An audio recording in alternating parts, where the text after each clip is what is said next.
Notícia 5è. Actualitat avui als enllaços.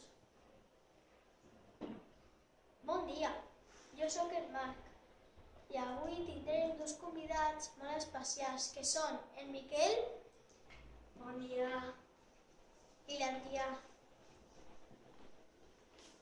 bon dia. Perdoneu que s'interrompi, però és que estic una miqueta perdut en el tema dels enllaços. Què són els enllaços, Miquel? Els enllaços són paraules que uneixen o relacionen paraules o grups de paraules. Ja està, no? No, falten les preposicions. És veritat. Quines són les preposicions, Marc? Les preposicions són a, amb, cap a, contra, de, des de, el, entre, fins a, malgrat, per a, segons, sense, vers i sota. No ens podem oblidar de les conjuncions. Quines són, Adrià? Les conjuncions són i, ni, o, però, si no, doncs, perquè, quan, encara que i també. Encara hi ha moltes més. Això és tot el que... Adéu.